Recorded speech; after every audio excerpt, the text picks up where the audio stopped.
Chapter 32, Fighting Phantoms. Orochimaru's Hidden Lab. Naruto and Pearl ran through the halls in hopes of finding either Garnet's group after Amethyst told them to run. "I hope Hamine will be alright," Naruto said as he stole a glance behind him with a look of concern on his face. "Zabuza's a pretty nasty character last I remember him. And from what we saw and what you've told us about him," Pearl said as she slowed down to a halt with Naruto quickly walking back to her, "maybe we should go back." "Naruto, Pearl, do you read?" "Over," said a familiar voice as Naruto answered his radio. "We read you?" the blonde said as he and Pearl remained on guard in case of an ambush. "Is that you, Sapphire Bachan?" "Over." "Yes, and I have some chilling news," Sapphire said with slight urgency in her voice. "I just got a vision that Steven's on his way here." "What?" both Pearl and Naruto shouted out in surprise at the declaration. "Listen," Yamato said as his voice was soon heard through the radio, "even with the change in circumstances, we still need to show caution. Panicking now would cause us to lose focus and the enemy will use that to our advantage. For now keep going, and should you do find Steven, get him out of here, as who knows what Orochimaru might be planning for him." "Roger," Pearl said as the radio then went silent before she looked at Naruto. "Let's go. Maybe if we fuse, we can help Amethyst." "I'm afraid I cannot let you do that," said another familiar voice as Naruto looked to see another ghost of his past. "Haku," Naruto said in slight horror at the sight of the newly resurrected Haku before him. "No. Not exactly how I had envisioned my new life after my death by your sensei's hands," Haku said as the gem under his breasts began to glow.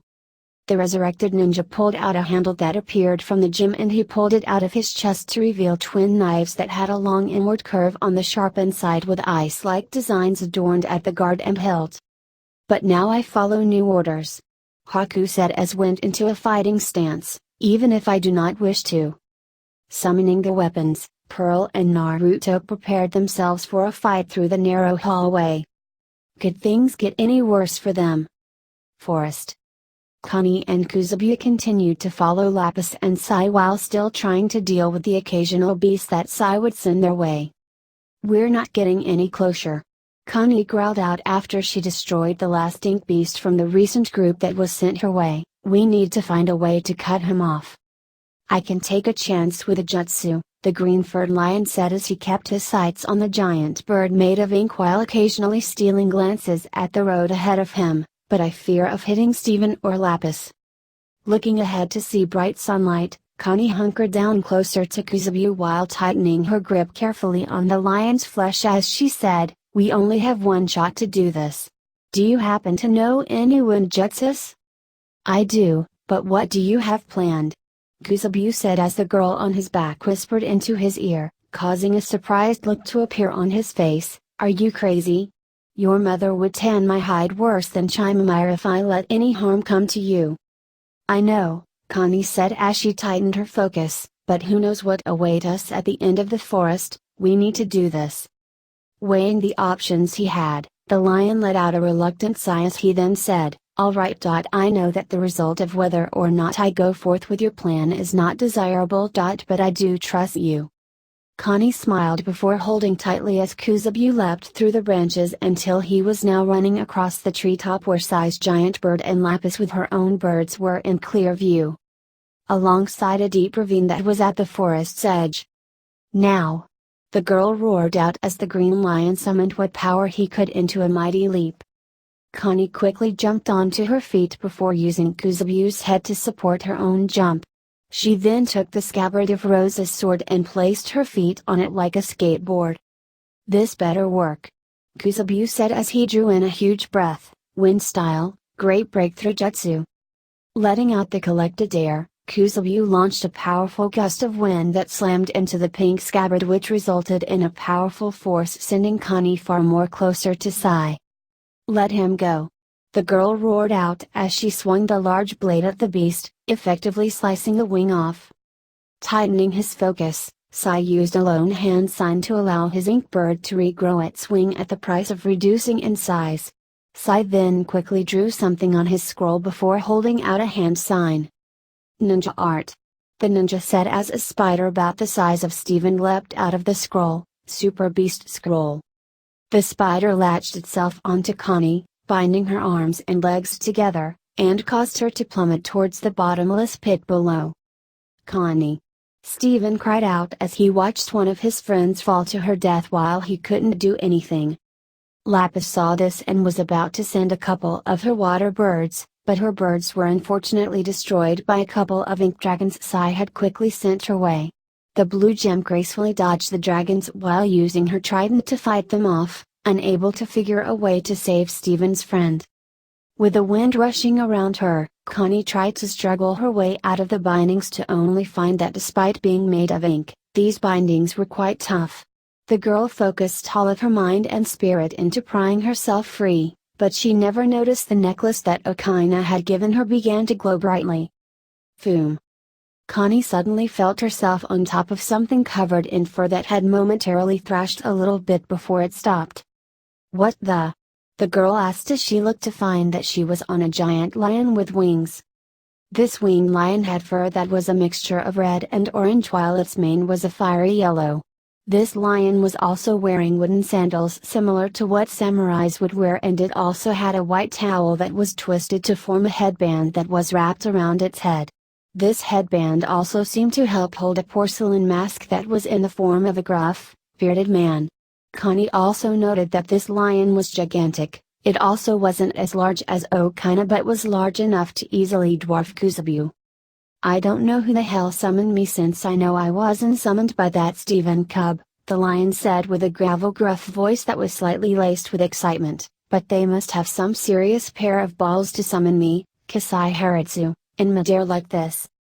With a huge wave of his wings, Kasai lifted himself into the air as Connie then said, I don't know how you got here, but I need your help. We need to go rescue Steven. With a midair buck, Connie felt herself flying uncontrollably through the air until she landed on something soft. She shook some of the cobwebs out of her head before she found herself staring into the mask, which looked frighteningly intimidating from her point. After studying the girl on the top side of his sandaled paw, Kasai noted the amulet as he then said, You must be Connie, our summoner's chosen mate. The girl blushed as she quickly spoke, We only went out on a few official dates. Connie quickly banished her embarrassment as she then said, Listen Kasai, we can talk about mine and Steven's relationship later as right now Steven's in danger. Right. Kasai said as the eyes of his mask glowed before the bindings on Connie were suddenly burned without hurting the girl. Time for a real Kasai Haritsu style festival. Connie had managed to climb into the Sphinx's mane to find that Sai and Steven were not too far off while Lapis was still fighting the ink dragons. We need to help Lapis as with her, we might have a better chance of stopping Sai's ink monsters. Connie shouted out and pointed towards the blue gem. Say no more. Kasai said as he jerked his head up for his mask to reveal his now open mouth as a ball of fire formed, fire style, firework blossom jutsu. The ball of fire suddenly doubled in size before it was launched towards the dragons. Seeing the oncoming attack, Lapis quickly dove downwards as the fireball made contact with one of the ink dragons and exploded in an amazing fashion. From a distance, the explosion had actually formed a picture of a cherry blossom flower in the sky. Kasai let out a hearty laugh as he said, Now that's art, now to save the cub. Lapis had managed to fly towards the towering Sphinx and got close enough to speak to Connie. What's the plan? The gem asked as she landed next to the girl and watched Kasai launch another fireball that exploded into another blossom of fire in an attempt to shake Sai out of the sky. Connie thought for a moment before the idea formed in her head. I need you to go save Steven while Kasai keeps Sai busy enough to where he can't make any more of those monsters. Connie said as she slightly leaned out of the Sphinx's mane and asked, Did you get that, Kasai? No problem. Kasai said with a smirk on his face, I am the #1 fireworks expert among the lions after all. Just don't hit me. Lapis said as she summoned her wings and flew out of Kasai's mane and towards Sai with renewed determination. Connie held tight onto Kasai's mane as she watched lapis fly through the air while Sai was dodging the weaker fireballs that the Sphinx was launching towards him. Hang in there, Steven. Orochimaru's hidden lab. With Amethyst, the purple gem was in her regular form as she swung her whip towards Zabuza, only for said ninja to quickly use a substitution jutsu to dodge the attack. Hearing a roar from behind, Amethyst quickly jumped to the side to avoid an overhead slash that caused Zabuza's Zanbato to embed itself into the floor. Where's all that big talk from before? Zabuza taunted as his opponent turned to face him. You sounded pretty eager to fight me by yourself, runt. Amethyst smirked confidently as she said, I'm just getting warmed up. She wouldn't admit it, but Amethyst was having some difficulties with her fight against Zabuza, as even though she had trained with Naruto and a few other ninjas in Konoha, she learned that this resurrected ninja was on a different level.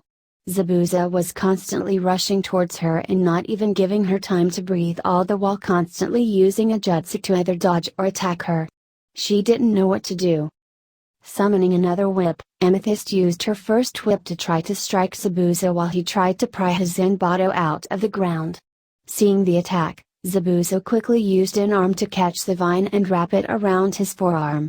However, he didn't see the second vine as it had managed to leave a massive slash on his exposed body as blood oozed from the fresh injury. Not bad. Zabuza said as he tightened his grip on the first whip while the stinging pain from the surprise attack had subsided, but you're going to have to try better than that. At that moment, the ninja gave the vine a powerful pull that caused Amethyst to fly from the unexpected boost of strength. When the purple gem got close enough, Zabuza gave her a powerful punch to her face that launched her towards another table, causing the force of the impact to break it, before pulling the vine again to cause Amethyst to crash into a wall from across the room. Amethyst tried to think of what to do as she kept getting hit from one wall to another or right into either a punch or a kick from her opponent, but she couldn't find a way to get an upper hand on the battle. That was when she realized something. If I can't find an opening. The purple gem thought with a devilish smirk on her face, then I'll just have to make one. Time to finish you off. Zabuza said as he pulled the vine towards him, causing Amethyst to fly right into him. Zabuza pulled back his free hand to ready a punch, but Amethyst had managed to pull herself towards the floor and him to slide. The resurrected Hydra looked to see Amethyst giving him a smirk as she had a leg curled up with her foot ready to strike. The ninja didn't have time to dodge as Amethyst kicked him at his most vulnerable spot before the purple gem boosted herself behind him and gave her whip a mighty heave. With the first vine still in his hand, Zabuza suddenly found himself being rolled onto the floor and staring at the ceiling briefly until he felt his body suddenly hitting the ceiling. As he fell, Amethyst then quickly wrapped her whip around the ninja's neck before giving Zabuza a mighty kick that launched him away from her. The resurrected ninja's last sight was his own fist hitting him as he felt a tight pull on his neck until... poof! Amethyst watched as a malachite gemstone fell onto the ground with an audible clink before kneeling onto the ground herself, whip vanishing from her grasp. Haven't had, huff puff, this much fun, Amethyst said as she tried to catch her breath, since I tried to wrestle. Huff puff, wrestles are con to the ground. After catching her breath, the purple gem went to collect the gem and bubble it, but before she could, a snake had quickly slithered by and swallowed the gemstone whole before slithering away. No! Amethyst cried out as she tried to grab the snake before it got away until the snake had managed to go through a hole in the wall that was just small enough to get stuck. The purple gem leapt towards the serpent and ended up smacking her face into the wall. When she had reeled back, she unfortunately had no snake as it had managed to slip through her grasp. Damn it! Amethyst cursed out as she got onto her feet and reluctantly dusted herself off. No use chasing after it, as no doubt that Voldemort wannabe had summoned that snake. Guess I might as well see if I can catch up with anyone. The purple gem was about to dash out of the room until another idea had occurred to her. I do have orders, Amethyst said with a smirk as she cracked her knuckles in renewed excitement.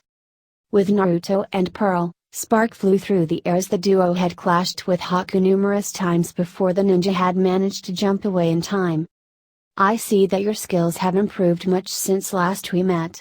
Haku said as he was in a battle stance, twin knives ready to anticipate the next attack. You could barely match my speed back then. But back then you didn't have gem powers. Naruto countered as he flexed the fingers of his claws, thinking of the next attack. The blonde considered himself lucky that he and Pearl were fighting the resurrected Haku in such a narrow hallway with very little water present. If not, then Haku would have been able to unleash his full potential with his ice-style jutsus. But that still didn't mean Haku wasn't fast enough to get past their defenses. "Why are you doing this?" Naruto asked, surprising Pearl as she had her spear in her hands. "You didn't want to fight back when you were alive. Why are you fighting now?" "I fight because I was ordered to," Haku answered with a stoic tone that was slightly laced with regret. "Even if the seal on me didn't force me into fighting you, I would not dare defy Sasuke's orders, as the new power he possesses is far too dangerous to go up against. I have witnessed this power for myself and it is far beyond awesome for any one person to possess." "Then what about Orochimaru?" Pearl asked as she kept her guard up in the case Haku were to attack. "Since you obey Sasuke, then that means you're free to attack Orochimaru." "I would have, as I have seen what kind of monstrosities that thing has done," Haku said as he kept his focus on his opponents, "but I am under orders by Sasuke to not attack him at the moment." The resurrected ninja then dashed in for a series of attacks that Naruto and Pearl had managed to block before going onto the offensive as well. Despite the 2-against-1 odds, the battle was evened out as Haku's speed allowed said ninja to either block or dodge the attack sent towards him while dealing some damage of his own, while Naruto and Pearl's tandem combos allowed them to block and counter some of Haku's attacks. "We're not getting anywhere," Pearl said as she now had a spear in each hand. "He's just too fast." "Then we're gonna have to try something else," Naruto growled out as he tried to think of something until he thought of something. "I have an idea. But it might not work as well." "Whatever it is," Pearl said as she quickly blocked an attack from Haku before Naruto knocked him away. "Go for it." Naruto nodded as he summoned a number of shadow clones that charged towards the resurrected ninja. While also somehow clogging the hallway with their bodies. Seeing this, Haku quickly made short work of the shadow clones attacking him while trying to take down the wall of shadow clones. But the task proved difficult as when one clone was destroyed, 2 more would jump in its place. Such a use with so many shadow clones, Haku thought as he destroyed 2 more clones while seeing a few more clones jump into the wall of bodies. How can one lone person summon such an army of solid clones? The resurrected ninja continued to destroy clone after clone until they all began to glow and vanish into thin air. The wall of clones then vanished to reveal a young man with fiery orange and yellow hair wearing a light blue shirt, black pants with a rust orange stripe running down the side of his legs, a white blue belt wrapped around his waist, a light green vest that had a star on the back, black fingerless gloves, and a Hittite wrapped around his neck in the fashion of a necklace. "Is this a genjutsu?" Haku said as he mentally tried to dispel the illusion before him until he realized what the man was. "No. You must be a fusion." The man nodded as he said, "Name's Topaz and I'm going to take you down."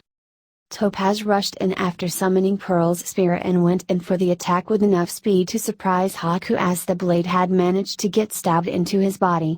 It wasn't enough to do some real damage as the resurrected ninja had tried to move out of the way, but it still did some damage as blood poured from the injury upon the blade's removal. Seeing an attack aimed for his head, Haku quickly ducked and rolled backwards when he saw Topaz trying to kick him.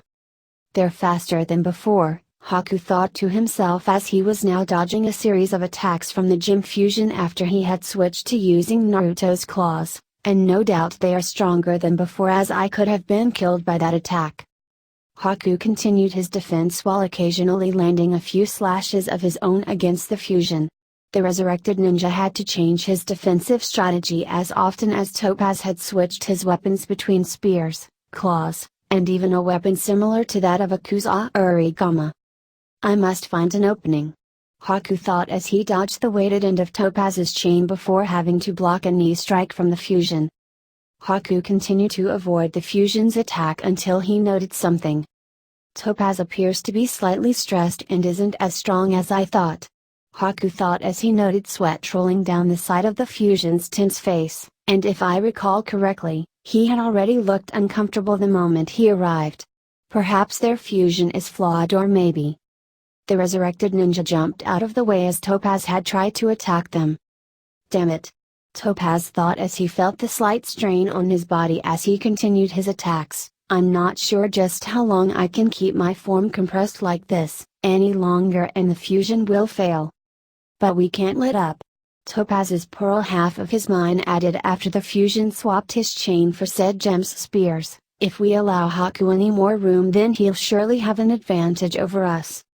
And of course we can't give him the opportunity to use his ice-style jutsus. Topaz's Naruto half added as well until Haku suddenly decided to flee.